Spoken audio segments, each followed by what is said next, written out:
The courtroom buzzed with anticipation. Spectators, journalists, and legal analysts filled the seats, their murmurs creating a low hum of excitement. The case had been plastered across every major news network in America for weeks.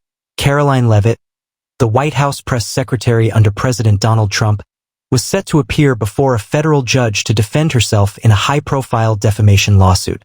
Her critics had painted her as a political pawn, a woman who had climbed the ranks of power through rhetoric rather than legal acumen. Her supporters, on the other hand, saw her as a sharp, fearless defender of conservative values. But today wasn't about politics.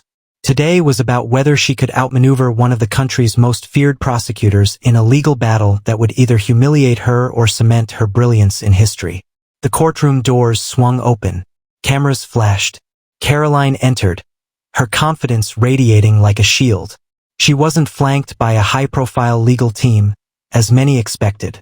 No, she had chosen to represent herself. The decision had baffled even seasoned attorneys, and it had given the judge, the Honorable Marcus Galloway, an opening to scoff at her audacity. "Ms. Leavitt," Judge Galloway said, adjusting his glasses as he peered down from the bench. His tone was heavy with skepticism. "You do understand that this is a federal defamation case? Complex one, I might add. You are not a lawyer." A chuckle rippled through the courtroom. Even the prosecuting attorney, Richard Calloway, a seasoned litigator known for his aggressive tactics, smirked. Karoline, unfazed, took her seat at the defense table. She set down a single folder, no massive binders, no stacks of legal documents. Just one folder. It was as if she were making a statement. "I don't need a team. I just need the facts. I understand the seriousness of this case, Your Honor," she said calmly, her voice carrying the same sharp clarity that had made her a formidable press secretary. "I also understand the law." Judge Galloway sighed. "Very well. The court will proceed." He glanced at Calloway. "Mr. Calloway, you may begin your opening statement." The prosecuting attorney stood, buttoning his suit jacket. He paced in front of the jury, his polished leather shoes clicking against the marble floor. "Ladies and gentlemen," Calloway began, his voice dripping with practiced authority. "Today, you will hear a case about deception, reckless speech, and the devastating consequences of falsehoods spread at the highest levels of government." He turned toward Karoline, his smirk deepening. "Ms. Leavitt, a press secretary with no formal legal training, thinks she can stand in this courtroom and defend herself against allegations of defamation. This trial will prove otherwise." The jury watched him intently. He had them right where he wanted them, doubtful of Karoline's abilities. Calloway continued, "We will present evidence showing that Ms. Leavitt knowingly spread false information about my client, a respected journalist. She tarnished his reputation, causing him to lose his job and suffer immeasurable harm. And what will Ms. Leavitt argue? That she's good with words." More chuckles echoed through the courtroom. Even Judge Galloway cracked a smile. But Karoline didn't react. She sat still, her expression unreadable. Calloway finished his opening statement with a dramatic flourish. "The evidence will show beyond a shadow of a doubt that Karoline Leavitt acted with malice, that she spread lies, that she must be held accountable." The jury nodded slightly. The prosecution had made a compelling opening argument. Then it was Karoline's turn. She stood slowly, smoothing the fabric of her navy blue suit. Unlike Calloway, she didn't pace. She didn't grandstand. Instead, she walked to the jury box and met their eyes with unwavering confidence.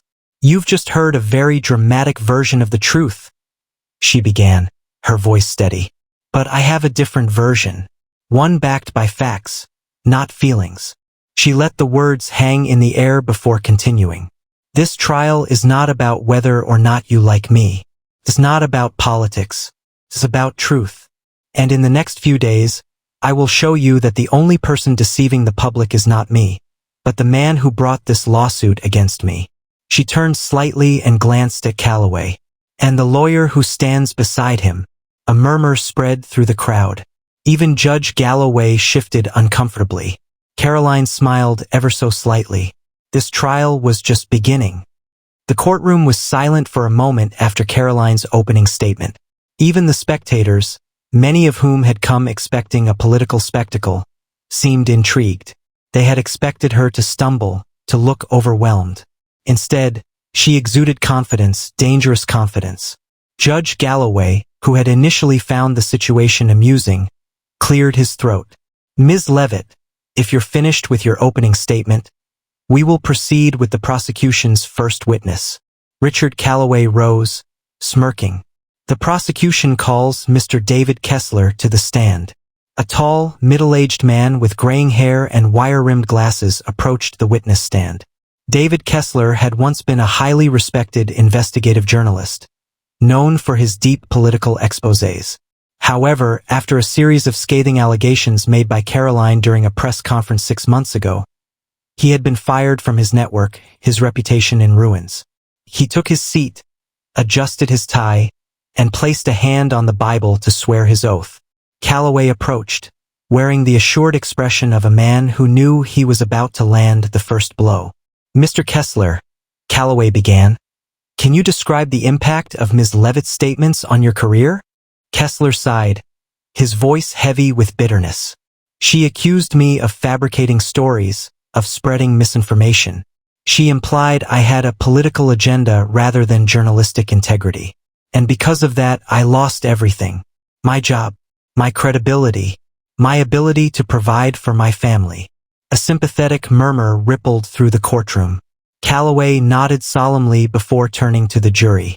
Ladies and gentlemen, Mr. Kessler was one of the most respected journalists in the country. His entire career was built on truth. And yet, with just a few words at a press briefing, Ms. Leavitt destroyed it. Calloway turned back to his witness. Mr. Kessler, did you fabricate the story that Ms. Leavitt accused you of lying about? No, Kessler said firmly. Every fact in my report was verified. Calloway stepped closer. And yet, Ms. Leavitt made it seem as if you were a liar? Kessler nodded. She twisted my words. She smeared my reputation for political gain. The jury watched intently, many appearing sympathetic. Calloway smiled, sensing victory. No further questions. Judge Galloway turned to Karoline. Ms. Leavitt, your cross-examination. Karoline stood slowly. She took a sip of water, then approached the witness stand, her heels clicking against the marble floor. She stopped in front of Kessler, tilting her head slightly. Mr. Kessler, you claim you lost your job because of my statements, correct? Yes. And you're certain that your reporting was entirely accurate? Of course. Karoline nodded thoughtfully. Then she pulled a single sheet of paper from her folder and held it up. Mr. Kessler, are you familiar with this? Kessler squinted. Then his expression faltered slightly. This, Karoline continued, is an internal memo from your former employer. It was leaked shortly after your firing. Would you like me to read it aloud for the court? Kessler swallowed hard. I don't know what that is. Oh, I think you do. Karoline turned to the judge. Your Honor, I'd like to enter this document into evidence. It's an internal review conducted by Mr. Kessler's employer that concluded his reporting on the story in question was inconclusive at best, misleading at worst. A murmur spread through the courtroom. Calloway shot to his feet. Objection, Your Honor. We don't know the authenticity of this document. Karoline turned to him, her expression unreadable. I'm glad you brought that up, Mr. Calloway. She reached into her folder again and pulled out another document. Here's an affidavit from the network's legal department confirming its authenticity. The murmur in the courtroom grew louder. Judge Galloway adjusted his glasses. Overruled. The document is admitted. Kessler's face had paled. Calloway shifted uncomfortably. Karoline stepped closer. Mr. Kessler, did you intentionally omit key details from your report to create a misleading narrative? Kessler hesitated. I didn't fabricate anything. That's not what I asked. Karoline's voice was sharp now. Did you omit key details? Kessler glanced at Calloway. Yes or no, Mr. Kessler? Karoline pressed. A long pause. Then, in a barely audible voice, Kessler mumbled, Yes. The courtroom erupted. Gasps filled the air. Judge Galloway banged his gavel. Order! Order in the court! Karoline stepped back, allowing the weight of that single word to settle. Then, with a small, knowing smile, she returned to her seat. The trial had just shifted in her favor.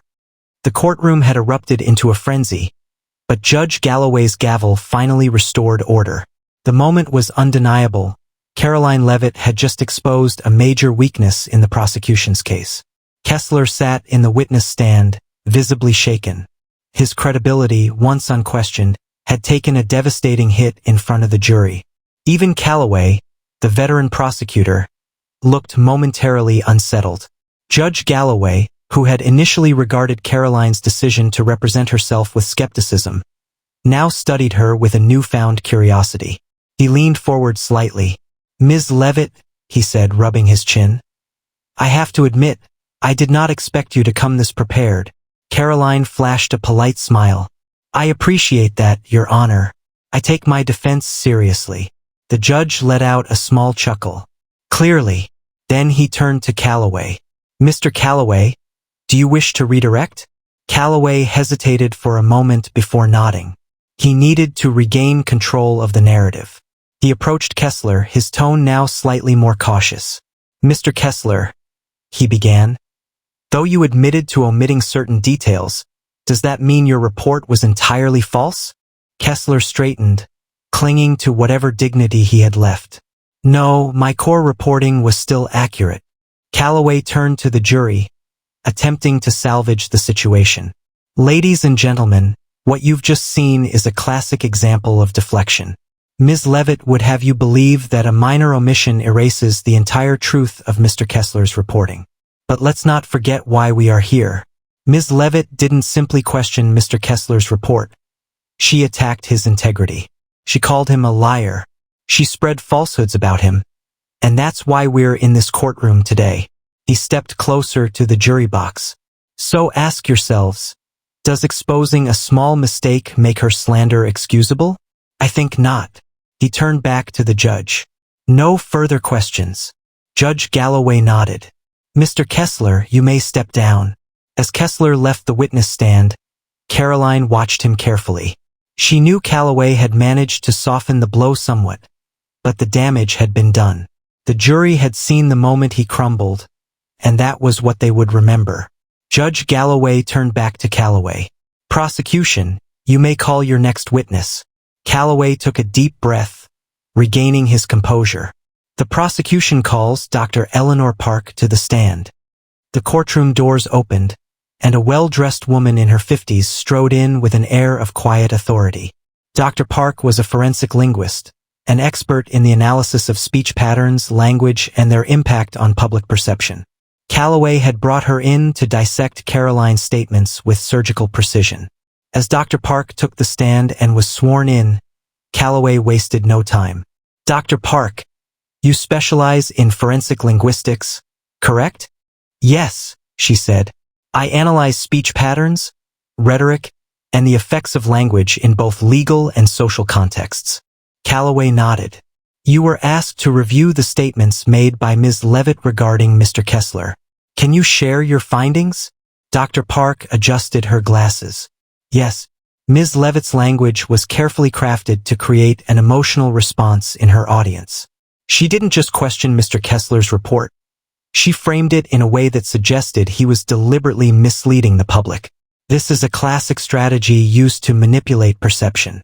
Galloway glanced at the jury, letting that sink in. Then he continued. "Would you say her words were designed to damage Mr. Kessler's reputation?" Dr. Park nodded. "Absolutely. The phrasing implied intentional deceit.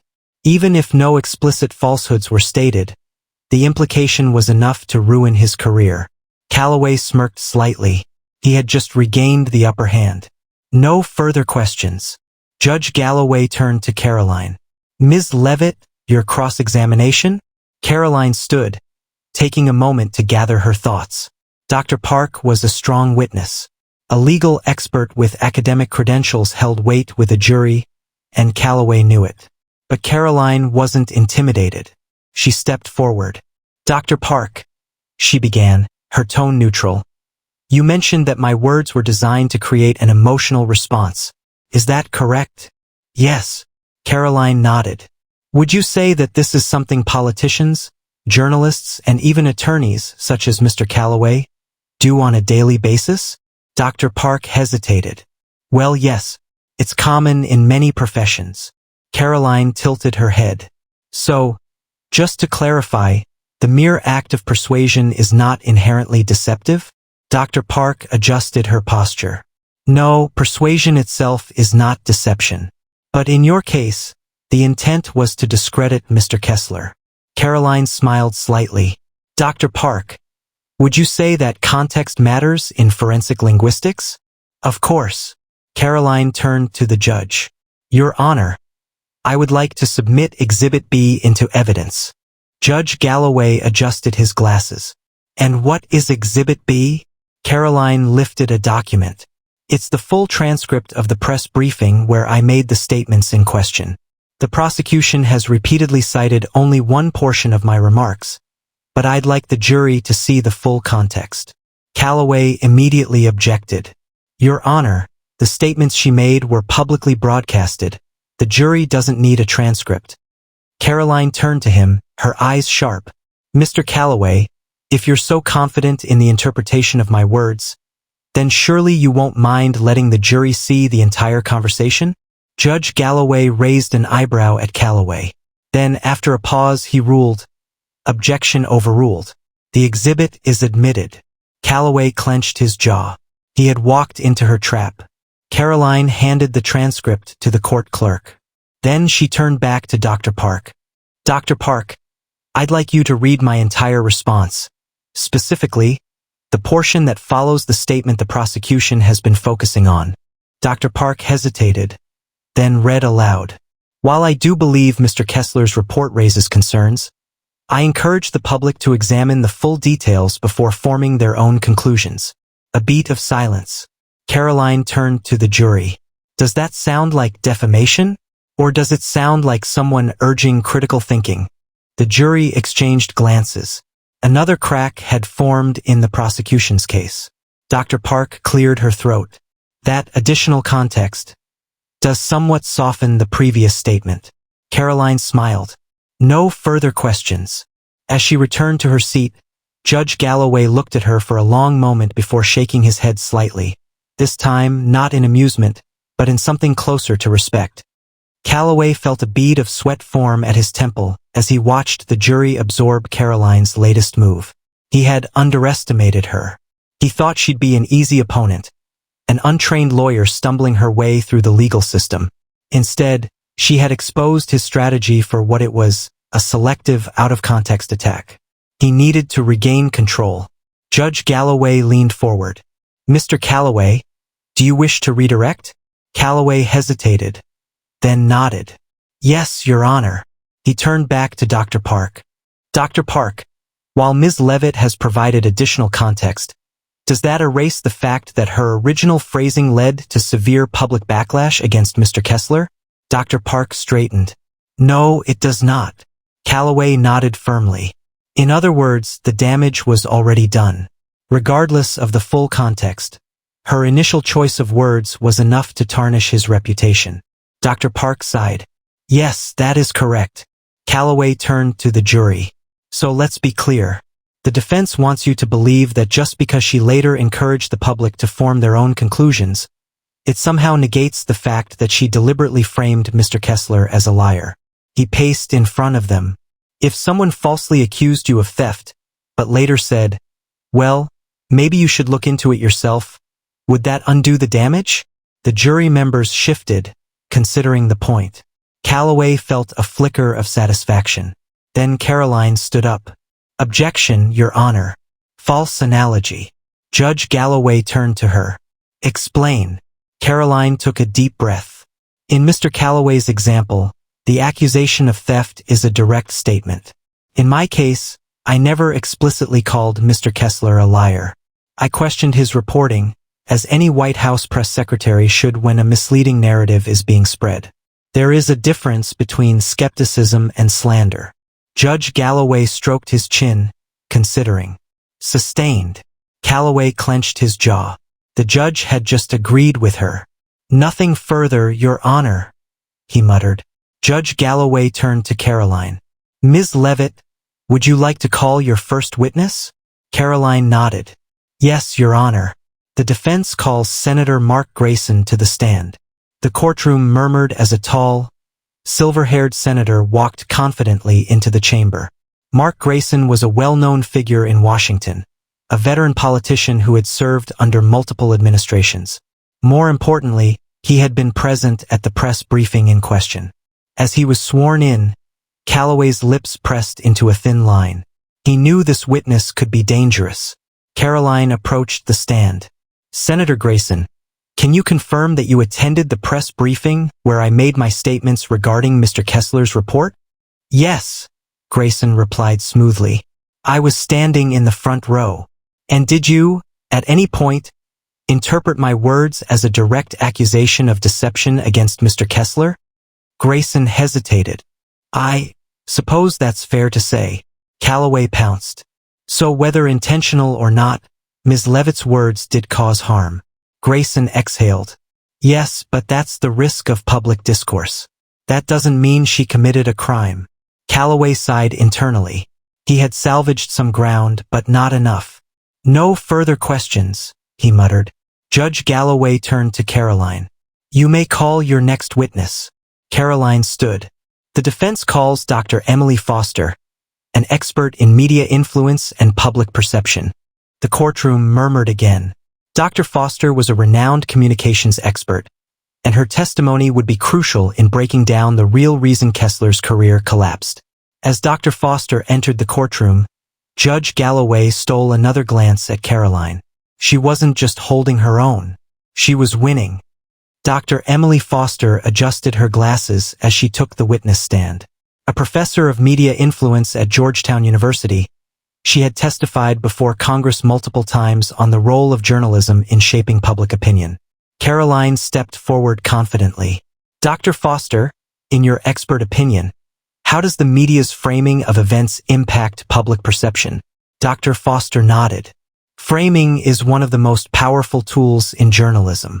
The same event can be portrayed in vastly different ways depending on which facts are emphasized, which sources are quoted, and what tone is used. The media doesn't necessarily have to lie to be misleading. They can guide public sentiment simply by omission or emphasis. Karoline turned to the jury. So when someone like Mr. Kessler writes an article with selective framing, what happens to public perception? Dr. Foster folded her hands. It can completely shift the narrative. People trust the media, and if an article strategically downplays key facts or amplifies certain angles, the public may walk away with an entirely skewed understanding of reality. Karoline nodded. Now let's discuss my press briefing. The plaintiff claims that I defamed him and caused his reputation to collapse. As an expert in media influence, do you believe my comments alone were enough to cause such damage? Dr. Foster smiled slightly. Absolutely not. A single press briefing does not dismantle a journalist's career. What truly shapes public perception is how the media reacts to a situation. The real damage to Mr. Kessler came from the media feeding off of itself, from outlets taking his controversial article and running with it without context. Karoline gestured toward the jury. Can you explain that more? Dr. Foster leaned forward slightly. There's a phenomenon called media amplification. Once a controversy begins, rival networks and journalists scramble to make it bigger. Some will double down on the narrative, others will attempt to refute it, and soon, the entire discourse becomes a spiral of outrage. Karoline took a step toward the stand. So you're saying that my statement wasn't the cause of Mr. Kessler's downfall? It was the media's own reaction that did the damage? Dr. Foster nodded. Correct. Had the media chosen to approach the situation responsibly, by fully contextualizing your statement rather than cherry-picking it for clicks, Mr. Kessler's reputation wouldn't have suffered as it did. The courtroom buzzed. Even some of the journalists in the back exchanged uneasy glances. Calloway stood quickly. Objection, Your Honor. This is speculation. Judge Galloway tilted his head. Dr. Foster is an expert in media influence. I'll allow it. Calloway exhaled sharply. Another win for Leavitt. Karoline smiled and continued. Dr. Foster, one final question. Given what you've just explained, would you say that Mr. Kessler's career collapse was more a result of his own industry's response rather than my comments? Dr. Foster didn't hesitate. Yes. Karoline turned to the jury. No further questions. Calloway stepped forward, forcing a neutral expression. He had to poke holes in this testimony. Dr. Foster, you claim that Ms. Leavitt's words weren't enough to damage Mr. Kessler's career, but wouldn't you agree that her specific role as White House press secretary gave her words immense weight? Dr. Foster nodded. Yes, but Calloway raised a hand. So her words, by nature, carry far more impact than the average person's, correct? Dr. Foster hesitated. In a way, yes, but the media still. Calloway interrupted smoothly. So whether she intended it or not, her position of power amplified the damage to Mr. Kessler, did it not? Dr. Foster sighed. Yes, but you're ignoring the larger picture. Calloway turned to the jury. No further questions. Karoline stood again. Your Honor, I'd like to introduce Exhibit D, a collection of articles written before my press briefing, already questioning Mr. Kessler's credibility. Judge Galloway raised an eyebrow. Proceed. Karoline pulled up a monitor displaying headlines from rival news outlets criticizing Kessler's reporting before she ever made her statement. She turned to Dr. Foster.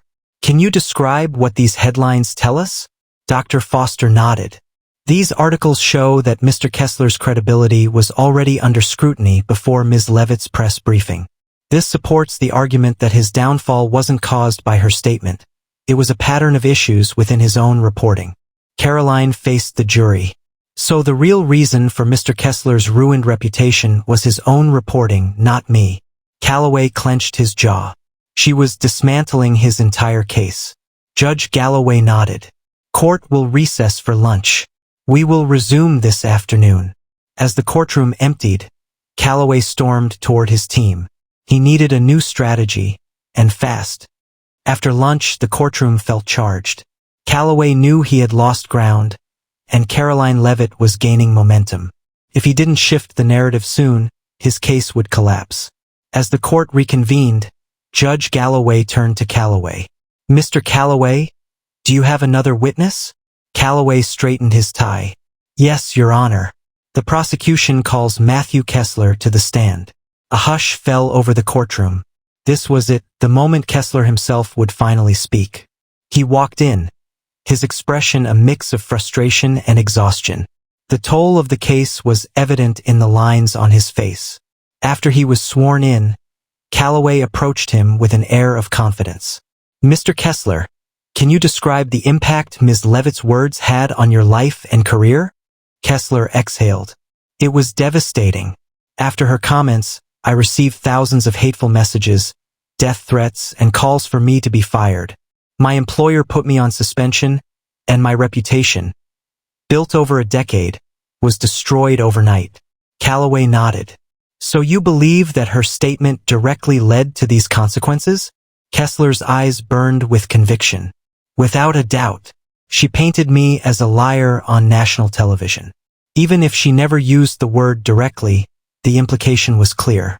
And once that idea was out there, it spread like wildfire. Calloway turned to the jury, letting the weight of Kessler's words settle. No further questions. Judge Galloway turned to Karoline. Ms. Leavitt, your witness. Karoline stood, her expression unreadable. As she approached the stand, she studied Kessler for a moment before speaking. Mr. Kessler, I'm truly sorry for the threats and harassment you received. No journalist should face that. Kessler looked surprised by the empathy in her voice. Thank you. She nodded, then continued. That said, let's clarify something. You claim that my one statement destroyed your career. But isn't it true that other journalists had already questioned your credibility before I even spoke? Kessler shifted. Some had, but Karoline pulled up Exhibit D, the articles from before her press briefing. These headlines, published before my statement, already accuse you of misleading reporting. Doesn't this prove that your reputation was already in trouble? Kessler's jaw tightened. I suppose some people had issues with my reporting, yes. Karoline tilted her head. So if I hadn't made my statement at all, would your career have been safe? Kessler hesitated. I can't say for sure. Karoline nodded. But what you can say for sure is that my statement was not the only factor in your downfall. Correct. Kessler clenched his fists. It was the biggest factor. Karoline walked toward the jury. That's an opinion, not a fact. She turned back to Kessler. Now, about the public backlash. Isn't it true that many of the threats you received came from your own audience? People who felt misled by your reporting? Kessler looked flustered. I don't know. Karoline gestured toward the gallery. Because we have evidence showing that a significant portion of the outrage came from independent social media users analyzing your report, not from me telling them to attack you. She turned to the judge. Your Honor, I'd like to introduce Exhibit E, a compilation of social media posts from independent journalists and analysts debunking Mr. Kessler's article in real time, before I even commented on it. Judge Galloway nodded. Proceed. The screen lit up with tweets, video clips, and articles from other sources questioning Kessler's reporting before Karoline's press briefing. She turned back to Kessler. So, Mr. Kessler, if public backlash started before I spoke, how can you blame me for all of it? Kessler stammered. Because you gave it a bigger platform. Karoline sighed. Or maybe, just maybe, people were already seeing the flaws in your reporting, and my statement had nothing to do with it. The jury's eyes locked onto Kessler, who looked trapped. Karoline turned back to the judge. No further questions. As she returned to her seat, Calloway knew the case was slipping from his grasp. But he had one last weapon. Your Honor, he said quickly, I'd like to introduce one final piece of evidence. A leaked internal memo from the White House showing that Ms. Leavitt planned to discredit Mr. Kessler days before the press briefing. The courtroom exploded with gasps. Karoline's face remained unreadable. Judge Galloway frowned. Bring it forward. As Calloway handed over the document, Karoline knew this fight wasn't over yet. The tension in the courtroom was electric. Judge Galloway adjusted his glasses as he examined the document Calloway had just presented.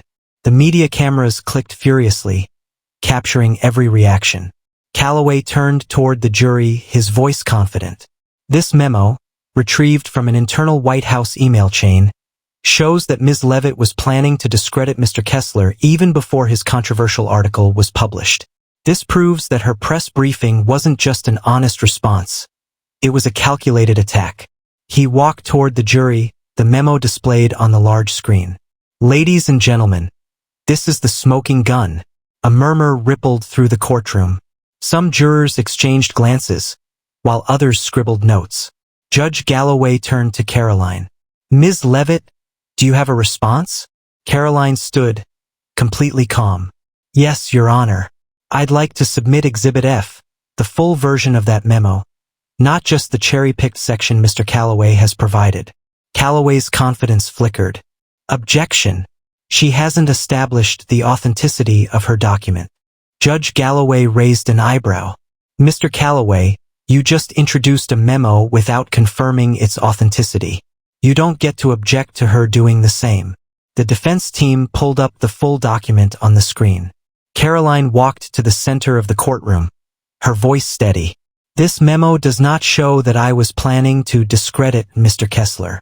It was part of a larger media strategy discussion about combating misinformation. And, if you read the full text, you'll see that Kessler's name wasn't even mentioned. The screen now displayed the entire memo. The relevant section read, "We should be proactive in addressing false or misleading reports that could misinform the public. It's critical that we push back on narratives that lack factual basis and ensure that we provide the American people with accurate information." Karoline turned to the jury. Nowhere in this memo does it say we were targeting Mr. Kessler. Nowhere. This was a general media strategy discussion, one that every administration has had. The only reason this is being spun as a smoking gun is because Mr. Calloway and his team know their case is collapsing. She turned to Calloway with a knowing smile. Would you like to explain to the jury why you only showed one paragraph of this memo instead of the entire thing? Calloway clenched his jaw. The relevant portion was, Karoline cut in, relevant to your narrative, not to the truth. A wave of realization passed over the jury. They had almost been duped by the prosecution's selective presentation. Judge Galloway turned to Calloway. Mr. Calloway, do you have any response? Calloway hesitated. No further questions, Your Honor. A slight smirk flickered across Karoline's face. She had just turned their smoking gun into a blank shot. The trial stretched on for another 2 days, with both sides making their final arguments. Calloway, though shaken, tried to regain ground by emphasizing the public impact of Karoline's words. Karoline, however, masterfully dismantled his arguments, reinforcing that the backlash against Kessler was largely self-inflicted, the result of his own industry turning on him. Finally, the jury was sent to deliberate. The courtroom sat in tense anticipation as hours passed. Reporters speculated on every possible outcome. After 6 hours, the jury returned. The courtroom hushed as the foreman stood. In the case of Kessler versus Leavitt, we find the defendant not liable. A wave of relief washed over Karoline. She maintained her composure, but inside, she knew she had won. Kessler slumped in his seat, his face pale. Calloway simply stared ahead, defeated. Judge Galloway nodded. Ms. Leavitt, you are cleared of all defamation claims. Court is adjourned. The moment the gavel struck, the courtroom erupted. Karoline's legal team hugged her, while reporters scrambled to broadcast the verdict. Outside, the White House released a statement. We are pleased that the court has affirmed what we knew all along. Karoline Leavitt acted within her rights as press secretary, and this lawsuit was nothing more than an attack on free speech. Karoline walked through the throng of cameras and flashing lights, stopping just long enough to address reporters. All I did was tell the truth, and today, the truth won. As she stepped into her car, she glanced back at the courthouse one last time. This battle was over. But in Washington, D.C., the war of narratives never ended.